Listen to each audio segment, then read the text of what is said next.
하마스는 터널에 숨어가지고 게릴라전을 하는 사람들이고 공중에 드론이라든지 폭격기를 띄워놓는 건 이스라엘 거 아니에요. 근데 문제는 뭔가 하면은 거기에 하마스의 군인들하고 그 다음에 일반 민간인이 혼재돼 있어요. 누가 하마스고 민간인인지 구분을 해야 될 거 아니에요. 그때 판단하려고 그러면은 상황에 대한 정보들이 쫙 들어올 거 아니에요. 그 드론을 갖다가 지휘관이 굉장히 빠른 속도로 엄청난 판단을 해야 되는데 이 판단 잘못하면 죽는 거거든요. 이 지휘관의 능력에 AI가 도움이 될 수 있다는 게 지금 최근의 이야기입니다.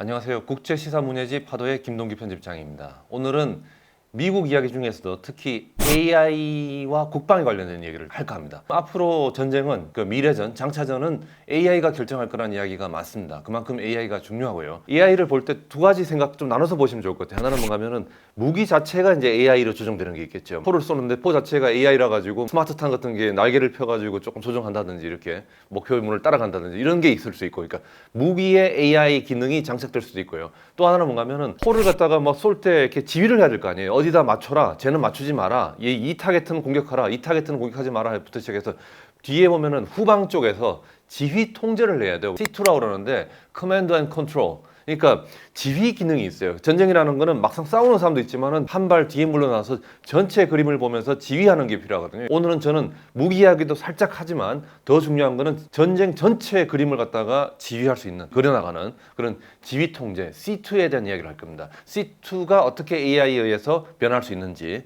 그런 이야기를 할까 합니다. 지휘 통제가 지금 필요한 이유 중에 하나는 뭐냐면은 우리가 전쟁을 하다 보면 굉장히 급할 때 뭐 1분 안에 30초 안에 많은 결정들을 해야 될지도 몰라요. 그래서 우리가 생각하면 전쟁하면 맨날 전쟁만 할 것 같죠. 우크라이나 보면 알지만은 느긋해요. 후방에 가면 느긋하고 놀고 그러다가 공세가 있을 때 그때는 엄청 바쁘잖아요. 근데 그럴 때는 판단이 굉장히 빨라야 돼요. 그때 판단하려고 그러면은 상황에 대한 정보들이 쫙 들어올 거 아니에요. 그 들어오는 것 갖다가 지휘관이 굉장히 빠른 속도로 판단을 내려가지고 자, 여기 포격하라, 포격하지 마라, 군대를 빼라, 군대를 집어넣어라, 엄청난 판단을 해야 되는데 이 판단 잘못하면 죽는 거거든요. 한 명 한 명의 병사도 중요하지만은 지휘관의 능력이라는 게 정말 중요한데 이 지휘관의 능력에 AI가 도움이 될 수 있다는 게 지금 최근의 이야기입니다.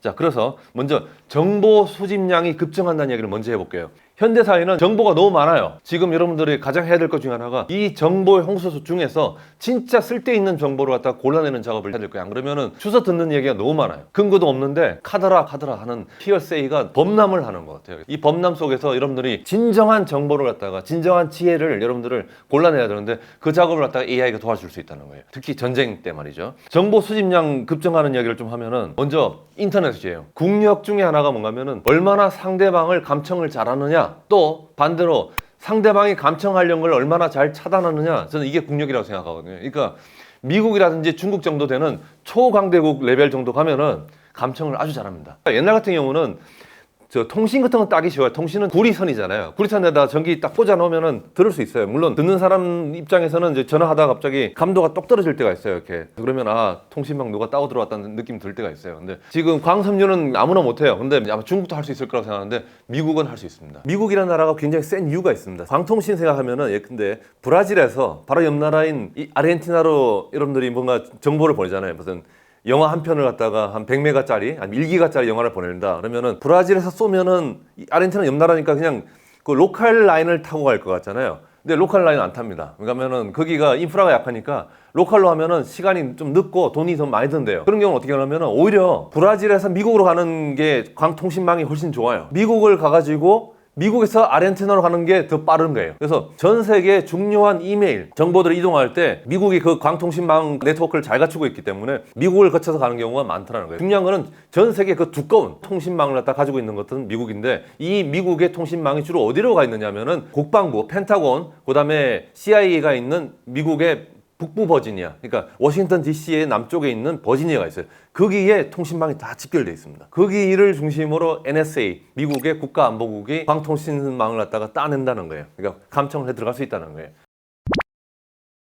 두 번째는 뭔가 하면은 또 이제 그 인공위성인데, 인공위성이 얼마나 지금 싸졌는지 말씀드릴게요. 미국이 작년에 감시위성 있잖아요. 일종의 첩보위성 같은 거. 국방부가 첩보위성을 앞으로 10년 동안 1000개까지 확보하겠다고 했어요. 빈 공간이 없도록 1000개가 전 세계를 갖다가 꼼꼼하게 다 보겠다는 거예요. 이게 가능한 이유가 뭔가면은 지금은 인공위성을 올리는 가격이 엄청 싸졌습니다. 자, 60년대까지 로켓 자체를 올리는 것 자체가 일단은 어려워요. 그리고 인공위성이 굉장히 컸어요. 옛날에는 얼마나 컸는가 하면 미국 보면 노란 스쿨버스 있잖아요. 엄청 크잖아요. 그 무거운 스쿨버스 사이즈의 인공위성을 갖다가 옛날에 안 그래도 기술이 떨어져가지고 로켓도 비용이 많이 들 텐데 그걸 올리려고 그러면 얼마나 돈이 많이 들겠어요. 그러니까 옛날에는 인공위성 하나 올리는 건 웬만한 나라는 할 수 없는 거예요. 근데 지금은 자, 인공위성 쏘는 비용이 얼마나 떨어졌는가. 옛날에 1파운드면 대충 0.45kg이래요. 그러니까 0.5kg라고 칩시다. 그러면 1kg 별반 정도 되는 거예요. 그걸 쌓아 올리는데 우리 돈으로 한 3천만 원 정도 들어요. 0.5면 얼마 들까요? 콜라 한 병 정도 되나요? 그거 정도 하나 올리는데 3천만 원 들었는데 지금은 150만 원 정도? 그러니까 가격이 많이 다운됐죠. 그래서 미국 같은 경우는 한 1000개 정도를 전 세계에다 뿌려놓겠다 그러니까 인공위성에서도 다 지켜보겠다는 거예요. 그 다음에 또 하나가 옛날에는 또 인공위성이 얼마나 엉터리였는가 하면은 옛날에는 아날로그라 가지고 인공위성이 고급 카메라 가지고 이제 줌을 잡아 당기잖아요. 잡아 당겨가지고 진짜 필름으로 찍는 거예요. 찍고 나서 소련에서 찍은 걸 갖다 소련 위에 떨어놓으면 소련 사람들이 가져가 버릴 거 아니에요. 그러니까 미국 땅이라든지 아니면은 미국 앞에 알려주겠죠. 하와이 근방 어디에다가 이렇게 비닐에 싸가지고 떨어뜨리는 거예요. 떨어뜨리면은 그게 정확하게 함대가 이제 배들이 기다리고 있겠죠. 그러면은 거기 떨어지고 나면은 배가 가서 수거를 하는 거예요. 수거해가지고 이제 인화를 하고 이제 사진이 나오는 거죠. 그 사진을 보고 나서 아 여기에 탱크가 10대 배치돼 있구나. 그 탱크가 10대 배치된 거 하나 알려고 그 고생을 해가지고 하는 거예요. 근데 지금 같은 경우는 사진이 다 디지털이잖아요. 디지털 되고 나면은 그렇다가 이제 신호 정보로 바꿔서 전파로 쏘는 거죠. 그럼 전파를 갖다가 받아가지고 그 자리에서 다시 이제 화상 정보로 바꿔가지고 프린팅하면은 아 탱크가 10대 이동했구나 이렇게 알 수 있는 거죠. 이렇게 해가지고 지금 인공위성이 발달했다. 온라인 정보, 인터넷에 엄청나게 많은 정보가 있고 그 다음에 그 화상 정보, 인공위성을 통한 화상 정보도 많아졌고 그리고 뭐 제가 모르고 여러분들 잘 모르는 또 수많은 정보 수집하는 기술이 있을 거예요. 그런 센서들에 의한 정보량은 굉장히 급증하고 있다. 근데 문제는 뭐냐? 이 급증하는 정보를 갖다가 누가 소화할 거냐 이거예요. 소화가 안 돼가지고 그게 문제다. 그래서 이 소화하는 걸 AI가 정리해주고 도와주면 되지 않겠느냐. 앞으로 장차전, 미래 전쟁에 갈 방향이라는 겁니다. 무기와 관련돼서 이야기하면은 무기도 미국 같은 경우도 이제 AI를 어떻게 이용할까 하면은 무기 하나 약간 드론이 있다 쳐봐요. 드론을 갖다가 굉장히 고급화 시켜가지고 드론에다 AI를 장착해서 이 드론 자체가 약간 생각을 하고 뭐 이렇게 조금 만드는 거예요. 근데 최근 들어가지고 그러지 말고 아예 드론들이 보면은 막 수백 대가 군집을 하잖아요. 그러면은 군집 드론은 하나하나는 가격이 싸요. 능력도 별로 없는데 1000개의 드론이 한꺼번에 공격해 들어가면은 상대방은 막기가 쉽지 않죠. 그래서 이제는 질이 아니고 양이다 이렇게 미국이 판단을 하고 있대요. 그래서 앞으로의 계획은 레플리케이터 구상이라고 그러는데 레플리케이터라는 거면은 복제예요. 그러니까 별로 퀄리티 좋지 않지만 이걸 갖다가 대량 복제하는 거예요. 드론 함정이라고 있잖아요. 무인 함정들 만들어내고 무인 비행기 같은 경우도 이제는 뭐 10,000대를 찍어가지고 그거 가지고 이제 전투를 하자는 거예요. 근데 문제는 뭐냐면은 한 대 한 대가 아니고 이 전체를 또 컨트롤해야 될 거 아니에요. 전체를 컨트롤하는 게 굉장히 또 쉽지 않죠. 예컨대 여러분들 드론이 하나하나씩 AI를 장착해가지고 이게 생각을 한다고 쳐봐요. 약간의 생각 능력이 있다 쳤을 때 어떤 경우는 이 드론 두 개가 똑같은 표적을 공격해 들어갈 수 있잖아요. 미사일로 보면 하나에 50억짜리 미사일을 쐈는데 두 개가 똑같은 표적을 때려버리면 그건 손해잖아요. 그러니까 뭔가 하면은 각각 A 미사일은 A를 공격하라, B 미사일은 B를 공격하라 이렇게 나눠줘야 된다고. 전체 그림을 갖다 통제해 나가야 되는 거거든요. 그러니까 10,000대의 비행 드론이 공격을 해 들어갈 때 이 전체를 그림을 그려 나가야 돼요. 얘는 어떻게 공격하고 이쪽은 이렇게 공격하고 이건 뒤로 빠져야 되고 하는 그런 것들 갖다 전체를 컨트롤하는 게 결국은 사람은 못해요. 이건 사람이 못 움직이는 거고 그거는 AI가 해야 되는 거예요. 사람은 조금 더 심플하지만 지혜가 필요한 걸 해야 되는 거고 이렇게 빨리빨리 판단하는 것들 그리고 수많은 것들을 동시에 판단하는 거는 그건 기계가 해야 되는 거죠. AI가 해야 되는 거죠. 바로 그런 겁니다. 이코노미스트 다룬 게 있어요. 그게 뭔가면은 이스라엘의 라벤더라는 프로그램이에요. 이 프로그램 뭔가면은 이스라엘 같은 경우가 당연히 하마스는 터널에 숨어가지고 게릴라전을 하는 사람들이고 제공권을 장악해서 공중에 드론이라든지 폭격기를 띄워놓는 거는 항상 띄워놓는 거는 이스라엘 거 아니에요. 이스라엘은 중동 지역에서 가장 군사력이 센 나라 중에 하나니까. 근데 문제는 뭔가면은 거기에 하마스의 군인들하고 그 다음에 일반 민간인이 혼재돼 있잖아요. 섞여 있잖아요. 누가 하마스고 누가 민간인인지 구분을 해야 될 거 아니에요. 민간인 함부로 폭격했다가 하면 전 세계 여론이 돌아선다고요. 그러니까 그걸 분리하는 거예요. 누가 하마스인지를 갖다가 포착해내는 걸 갖다가 결국은 사람으로는 하려니까 어려운 거예요. 민간인인지 하마스인지 구분 안 되지만 옷 입는 스타일, 그 다음에 움직이는 동선, 이 수많은 정보를 이스라엘은 다 가지고 있어요. 근데 문제는 뭔가 하면은 이 엄청난 양의 정보를 가지고 어떻게 필터링해서 민간인과 하마스 요원, 이 요원을 갖다 분리할 거냐. 그걸 못 하겠다는 거예요. 그거는 AI가 도와줄 수 있다는 거예요. AI는 패턴을 알 수 있다는 거예요. 이 사람들이 실험을 쭉 해봤더니만 90%가 맞고 10%는 오폭이 될 가능성이 많다. 무슨 말이냐면 10%는 잘못 떨어뜨려가지고 민간인이 죽을 가능성이 많다. 이렇게 얘기하는 거예요. 이제 그래서 그런 점에서 그 평화론자들은 이제 인권단체 같은 경우는 왜 사람들 민간인을 죽이냐기를 말하는데 군부 쪽에 이야기는 뭔가 하면은 이렇게 AI가 도와줘서 오폭하는 게 사람들이 머리로 판단해가지고 얘 쏴라. 말라라고 했을 때보다 오폭률이 줄어드니까 오히려 더 나은 거 아니냐 이렇게 말하는 거예요. 그러니까 오폭은 있다는 건 인정하는 거예요. 어쩔 수 없다는 거예요. 전쟁이니까. 오인 사살이라든지 오폭이 있을 수밖에 없는 거다. 그런데 AI가 도와주더라 이런 얘기를 해요.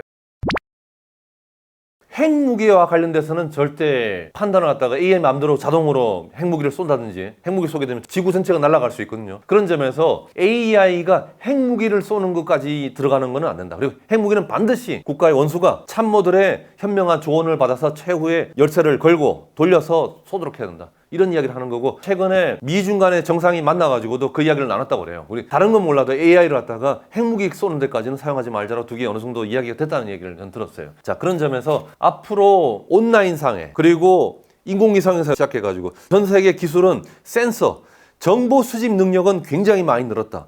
근데 이 정보를 갖다가 어떻게 깔끔하게 정리해가지고 필요한 정보만 추려서 결국은 전쟁에 활용할 거냐가 앞으로 장차전, 미래전의 열쇠가 되지 않겠는가. 이걸 잘하는 나라가 결국 전쟁에서 승리할 것이다.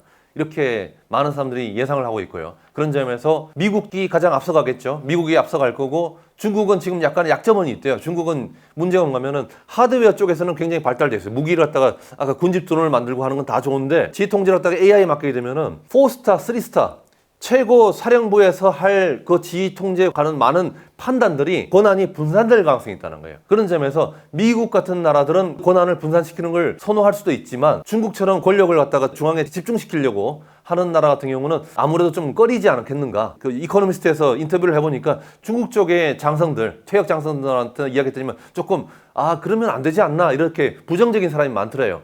영미 쪽에 비해서 중국 쪽의 장성들은 AI를 갖다가 지휘 통제 사용하는 걸 갖다가 조금 부정적으로 보더라 이런 얘기 하는데, 그런 점에서 중국이 무기에 AI를 사용하는 거는 좋아하는데 지휘 통제까지 AI 사용하는 것에 대해서는 조금 꺼리지 않겠는가. 그런 점에서 그게 중국의 약점이 될 수 있겠다 이런 이야기를 하고 있습니다. 그래서 오늘은 미국을 중심으로 하는 AI를 이용한 군대의 지휘 통제 이야기를 좀 나눠봤습니다. 다음 주에는 또 다른 이야기로 여러분들 찾아뵙도록 하겠습니다.